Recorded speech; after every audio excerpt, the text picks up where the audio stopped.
Hello, everyone. Welcome to Hue Spotlight. I'm Tracy Koga. It is a brand new show, and I'm so happy to introduce live in person Onna Lou. And Onna Lou is a special person because this show is dedicated to promote the local musicians, but musicians around the world. And I'm so proud to say, Onna Lou, you've made Winnipeg your home. Oh, yes, happily. Oh, yes, as she's saying that, as we've gone through the worst winter ever, the most snow, the coldest days, but she is here, a trooper. I don't mind. I like the winter. And this also marks a real milestone. We're heading, I hope, out of COVID, out of this whole existence that we've been in limbo for 2 years. We are maskless, and we are healthy, and we are just so excited to not only hear your story, but to experience live music. Okay, so for any of you out there that would like to know more about Onna Lou, born in Argentina. So tell us your journey, Onna Lou, not only to Winnipeg, but as a musician, a female musician in Argentina. Oh, what a question. Yeah. Yeah, I was born in Buenos Aires, the capital, but I spent a lot of my childhood in a province, in another province in Argentina because my parents are from there. So, and I always dreamt of moving to this little province. It's a small city where I had my friends and I could play on the streets, and it was a dream that I had year after year. And I would say, what can I do? Can I not go to school and then just take tests? And I never did it. But I'm saying this because life happened, and I'm living here now. And Winnipeg is very much like that city that I so wanted to live when I was a kid. And that amazed me when I realized that living here. After years living here, I was like, okay, this is like Tucumán. Oh, that's crazy. And I started with music when I was 5 years old. A music teacher would come to our house and give us guitar lessons to me and my 4 siblings. And I took lessons for 2 years. And I can now look back and see how much I loved it. I didn't realize then, but I would spend hours at 5 years old, 6 years old, figuring out the songs in the living room, and just hours, and the chords, and I could sing without looking at my hands, and I really loved it. But then, no more money, no more lessons. I didn't play guitar anymore or sang until I was 16. And then I started playing at church, for mass, and watching my friends. I kind of took it up again, and never let it go. but it wasn't my choice. Like after high school, I studied law for a bit and political sciences. I don't know what's the name here, but I would just spend hours playing guitar and singing, and I knew something was off with my choice of career. So finally, I realized this is what I wanted to do, and then I went to over a decade of college, like a good nerd that I am, and here I am. But you have to admit, though, probably those years of education, though, really helped you prepare, right? Oh yes. Oh yeah. I wouldn't be the artist I am today if I hadn't gone through all that painful years, those painful years of college. No, there was a bit of everything. I did a major in classical composition first, because I wanted to do music, and that was like the best school I thought in Buenos Aires, so I went there, but it wasn't quite what I wanted to do. So then I went to Boston, to Berklee College of Music. That was heaven, and yeah, that was very important to actually become Onna Lou. Yes, I know. So to Onna Lou, like Berkeley is amazing. That is the epitome of music school. Yeah. And obviously made a great impact on you. Now, the Onna Lou now, today, the music you like to write, and coming here to North America, listening to all the different colors and flavors, how have you made your sound so unique and make it distinct? Well, that's a lot. Berkeley, they talk a lot about that, about being genuine, about being yourself, about finding the joy in what you do, and it was a journey, like giving birth to this, and it took a lot of work and a lot of self-doubt and a lot of soul searching. But I would say that leaving Argentina and meeting people from all over the world and studying in the end brought me closer to the roots, to the music that I was listening when I was growing up, to the music my parents were playing and singing, and that's when I write closer to that is when I can express more accurately what I want to say. Okay. And you now have 2 albums under your belt. And that's, I really, it's a big feat for musicians today. And of course, the pandemic, obviously, that had an effect on you too. Oh, yes, of course, like everyone else. And it was, curiously enough, it was during the pandemic that I could bring to life this second album, which was something I had been trying to do for years.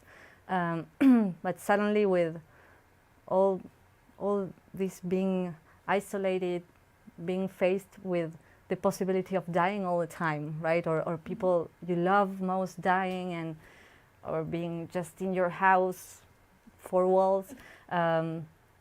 It just made me find the inspiration and the strength and the discipline to just do all the million steps that had to be done in order to accomplish this. I got support from Canada Council for the Arts to do this album, to do this project, and all of that it's just a dream come true. It's things that if you had asked me 6 years ago, 5 years ago, or 10 years ago, I would have never thought I would do these things. So I guess it's true once more. It has happened to me many times in my life, but when situation is the most challenging, something very important happens afterwards in my life. What resonates with you the most on this album? What are some of the themes and the subjects that you touch on musically? Most of all, like inner strength, like how exactly, like the album is called Diamante, which is diamond, and it's one of the songs.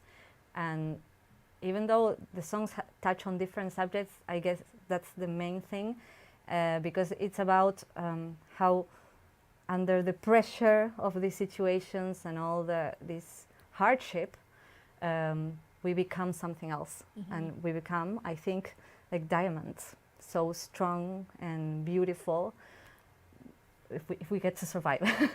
So when we get to survive and overcome all this, so that's the main idea driving. And like each song is kind of a universe in its own, and it contains really the lessons that I have learned in these years.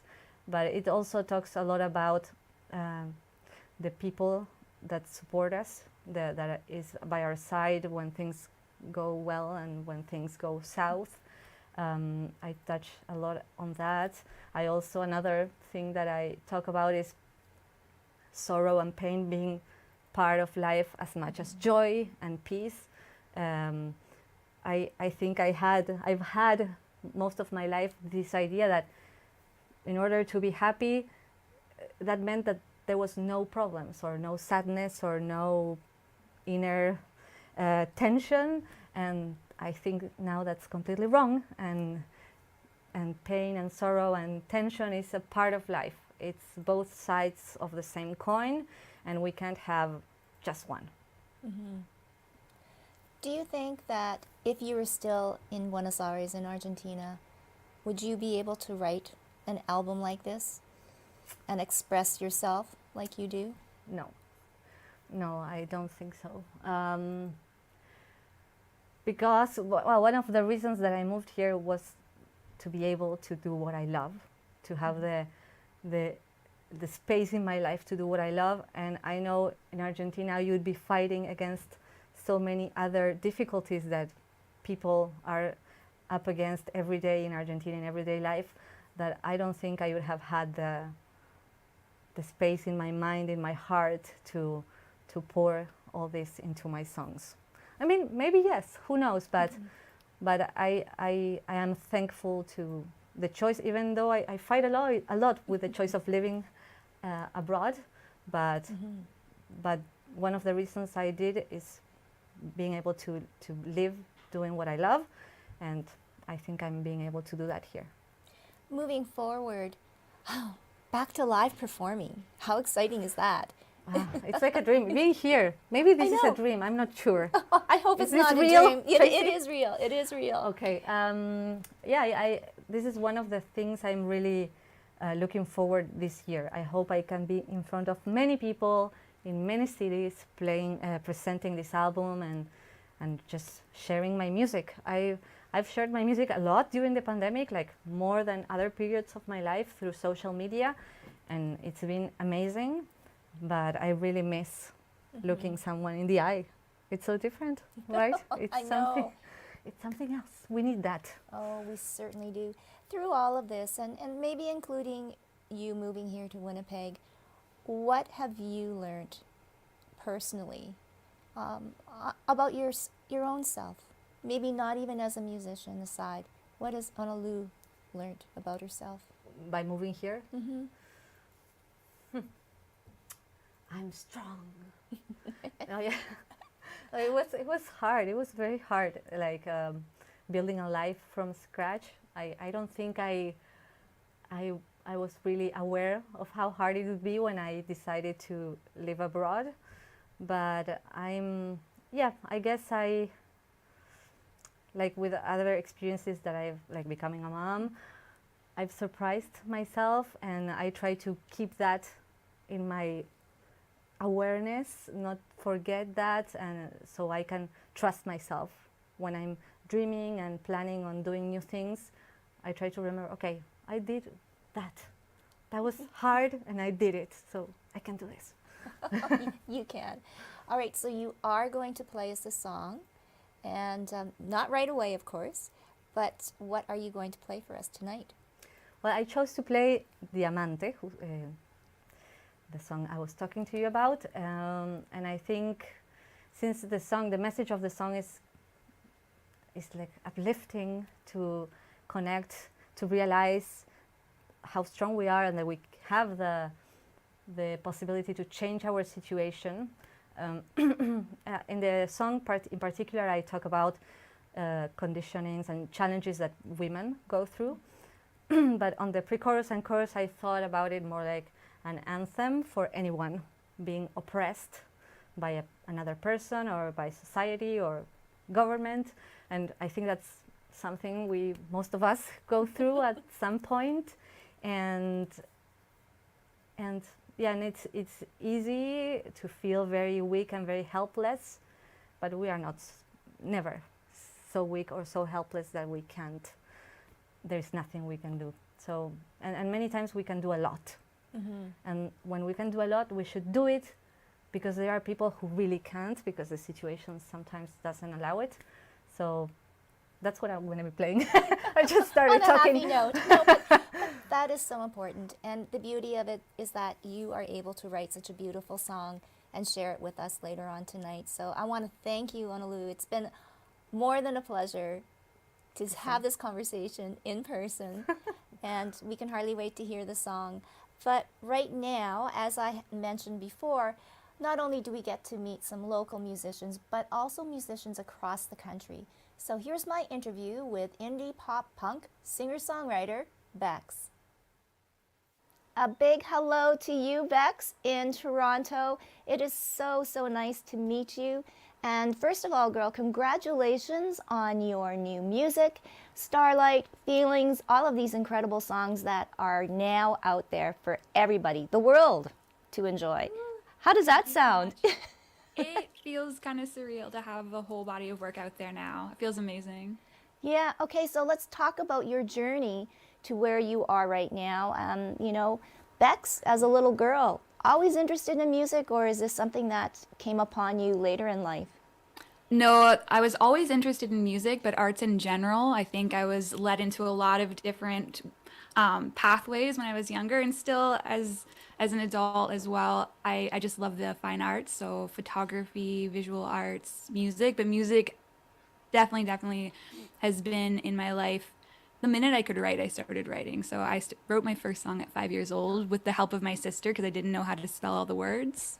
So it's definitely It's incredible at 5 years old. So, what was that song called and what was it about? Oh, it was horrible. I think it was inspired by country music at the time because I was listening to a lot of Shania Twain, who I love. I'm not dissing Shania Twain, I love her. But the song was so weird for a 5-year-old because it was like the lyrics were, "Baby, I'm back on the street. Like, let's go ride in the limousine." I was just trying to find words that rhymed. And it was a weird song for a 5-year-old to sing. So I don't guess, know where I got it from. So I was going to say, I guess you were ahead of your time, so to speak. But I think for so many artists, especially now in the times that we're living in, to be able to write and to be able to tell your story, I think is so incredibly important. Yeah, no, and we have so many tools now too, I think, as artists and platforms like this, especially during the pandemic, you realize really what the tools are you have to connect with so many artists around the world and get inspired in so many ways. And I think there's a lot of people out there now pursuing this because we have so many tools to be able to have our voices heard a little bit more than in the past, for sure. So it's a really exciting time in that way, I think, if you're looking at the positive side of things for music and just in terms of what we can accomplish for ourselves as indie artists, especially when you don't have like the old school ways of having necessarily like a big network behind you of supporters, just trying to go at it by yourself. I think there's a lot of tools out there now for artists to get their songs out there and recorded and made, which is amazing, yeah. So for yourself, Bex, what were some of the challenges that you faced and obviously have overcome in becoming successful? I think an ongoing struggle with, like, especially with any type of entrepreneurship, is the finances can be a big setback because there's so many things you want to do, and a lot of it requires some investment in yourself. And so, really taking that leap of faith, because I think it required a lot of just trusting myself and trusting that no, these investments are going to be worth it. But having in the past to juggle a lot of jobs and a lot of things all at the same time, just to make sure that I had time and space to be able to create. So that's been the biggest setback, I think, for me. Oh yes, and you're not alone. Yeah. You know, who inspires you through all of this? Definitely my family has been the biggest, I think, supporters throughout like my history of music.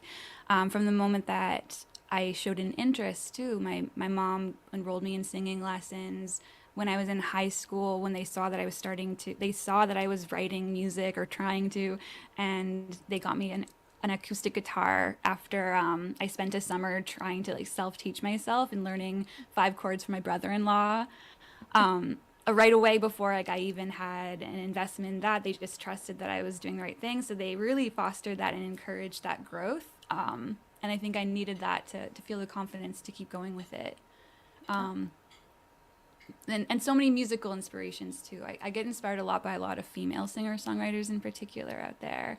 And they've kind of paved the way, I think, in the music industry for women just to be able to do a lot more. And yeah, there's a huge list that I could think of right now. So who's number one on the list? Probably Lights. I think, yeah, that's probably, yeah, that's an easy answer for me, actually. Yeah. No. Oh, when I heard your voice, she was the first person that came to my mind. So that's very interesting. Yeah. It makes sense just because I listen to her a lot, so her influence is gonna come through a little bit, I think, just because, yeah, I've heard her records so many times. So it's hard not to get the influence kind of embedded into your soul a little bit. And that's all right, definitely all right. So, I mean, 2021, though, has been a really good year for you, too, as well, right? Despite everything. Yeah, despite everything, because I think, too, with I don't think I would have recorded an album, to be honest, if things hadn't shut down, because I was going so fast-paced in the city. that I never really had the time to sit down and really think of like, oh, like what do I exactly want to accomplish with music? Do I want to create an album? And it gave me the time and space to sit down and be like, yeah, like these are kind of goals I want to accomplish. And then 2021 came around and I did, and I realized that dream, which was kind of surreal. But it really took having quiet time and going inward to be able to reflect and be like, what do I want to say? Like, what voice do I want to have in this industry? And do I even want to have a voice in it? And the answer was yes. Most definitely. And is it true to say that writing this new album was kind of a catalyst for you too, or maybe a catharsis for you, and finding out, you know, things about your own self that you didn't think were there? 100%. Yeah, I think writing in general, I think a lot of people who end up becoming musicians are often drawn to music as a form of therapy. Music, I think, is like that's one of its magics. Is I think it can really help to calm and heal and potentially, yeah, heal somebody and uplift them. It's so powerful. So for me, that's why I gravitate towards it. And when you're in the songwriting process and you kind of let go of your overthinking conscious mind that kind of automates throughout the day in your daily routine, and you sit down and you go into your artistic, more like right break thinking brain, you can pull out things from your subconscious that you didn't even realize were buried in there. And the songwriting process for me, and I think for many, has that effect. So it can be a very powerful tool to get to know yourself for sure. And for us and those of us that can listen to this music, I think a lot of people can relate to your songs, Bex, you know, about the things that you write about and sing about. I think I tend to gravitate towards themes that I think are relatable, and I try to keep them, yeah, universal enough that I think anybody can relate to it, and try not to get too. I like adding in some specific details where the inspiration came from, but not making it so vague that people can't connect with it on their own in their own way. And then speaking about music, there's just so much out there. I'm always curious, how do you make your songs go like, oh, that's Bex? Honestly, like that is still a question I haven't fully answered, and I think the making of this album helped to define a little bit of that for me. I think this was the first time that I really got to hone in and explore, because I think as artists, it's hard to pick and choose like that's my sound, because you're always changing, you're always growing, you're always evolving, so your sound can change with you. And I think definitely going through the process of this album, it reflected who I am right now, and it brought a little piece of my soul out. And it's just, I think the most important advice is not to try to sound like anything, and not to like seek to be so different. Just let out what comes naturally, and you're inevitably going to have something unique to offer, because everybody's different. Everybody's got a different way of expressing themselves. So I think that just kind of letting it come through naturally without forcing it is the key. Wow. And so 2022, more music, more songs, another album? I don't want to say anything too soon, because like ideally, yes, another album. There's definitely songs being written, and I'm the goals is trying to get another album out there for sure. And if it's not released next year, I'll definitely be performing a lot more once that becomes open to us, which fingers crossed, it seems like things are looking good for this summer. So I'm hoping to get out to some festivals and play more of Star Trails, which even though it came out just this past year, I think I haven't had enough opportunity to really play it for people yet. So that's kind of the next big thing I want to do, is get a tour going with that and start connecting with fans again in the real world. Oh, and the real Once that's world, and make sure available. that Winnipeg is on your stop. I hear that we have a really good summer festival called the Winnipeg Folk Fest that hopefully, lots of- fingers crossed, Yeah. will be in person this summer. hope And so. I think you would be a definite for the festival. But all right, you. Bex, if you can, you are going to perform a song for us. So I'll let you say the title and introduce the song. All right. Honored to. So this is Feelings. It was one of the second singles that came off of the Star Trails album. One of my favorites off the album, just because of its high energy. And a little bit about the song too is it's a little bit of what we were talking about with, we go through all this automation and kind of like these things that kind of trigger emotions without us even realizing, like, where is that coming from? So it's a song about kind of going inward and trying to take a deeper look of like, well, where are these emotions coming from? Where are these feelings coming from? And why am I triggering this response? And does this response even make sense? And it's not to invalidate feelings, because I think feelings can tell us so much. So I just kind of want to reiterate that song is not, it's not kind of looking down on our emotions and saying emotions don't tell us anything. I think that's the opposite. I think emotions can reveal so much. But sometimes we just need to take in a deeper look and take a pause. So that's feelings. Okay. All right.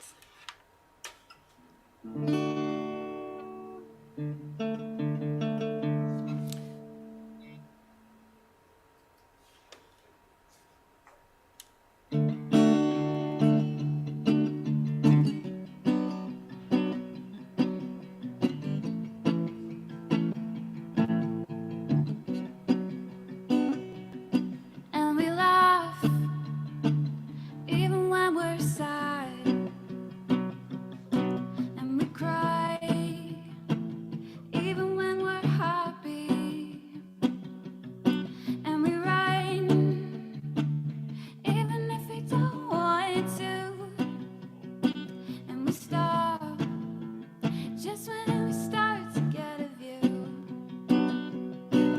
But feelings are not facts. Think before you. Feelings are not facts. Think before you. Feelings are not facts. Think before you react. And I want you to be happy, but I want you to take that back, please. Am I blind to something I'm missing? Do I need a new way of listening? But feelings are not facts. Think before you. Feelings are not facts. Think before you. Feelings are not facts. Think before you react. But I can't stop this feeling. Whoa, I can't stop this feeling. Whoa, I can't stop this feeling. But feelings are not facts. Think before you. Feelings are not facts. Think before you. Feelings are not facts. Think before you react. But I can't stop this feeling. Whoa, I can't stop this feeling.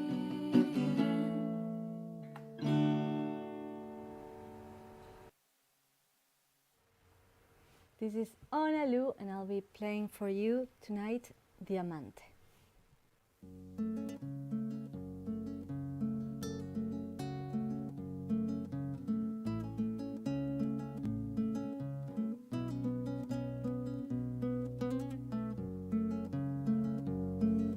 Serás callada o maleducada, serás sumisa o una paria, serás madre, esposa, amorosa o no serás nada. La máquina te gasta de a poco, es como una venda en los ojos, va apagándose tu luz, va creciendo el enojo. Alza la mirada, es tu tiempo ahora, sos una roca, tu fuerza desborda. Quien sea que te esté pisando, surgir de abajo y libérate. Sabrán que con sus pies pesados te hiciste diamante. Diamante, diamante, tomaste ese peso viejo, te hiciste diamante. Diamante, diamante, tomaste ese peso viejo, te hiciste diamante.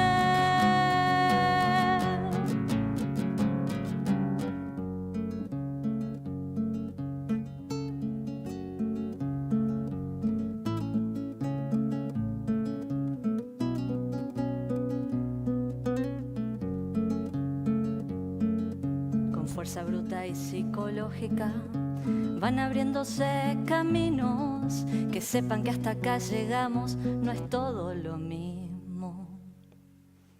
Confíate de tu grito interno, no sos de vivir desde el miedo, tu voluntad no está quebrada, no es tuyo el desierto. Alza la mirada, es tu tiempo ahora. Sos una roca, tu fuerza desborda. Quien sea que te esté pisando, surgí de abajo y libérate. Sabrán que con sus pies pesados te hiciste diamante. Diamante, diamante, tomaste ese peso viejo, te hiciste diamante. Diamante, diamante, tomaste ese peso viejo, te hiciste diamante. No podés ser invisible porque a otro le incomoda. Ya no quiero estar callada si hay tantas que lloran. Alza la mirada, es tu tiempo ahora. Sos una roca, tu fuerza desborda. Sea que te esté pisando, surgí de abajo y libérate. Sabrán que con sus pies pesados te hiciste diamante. Diamante, diamante, tomaste ese peso viejo, te hiciste diamante. Diamante, tomé ese peso viejo y me hice diamante.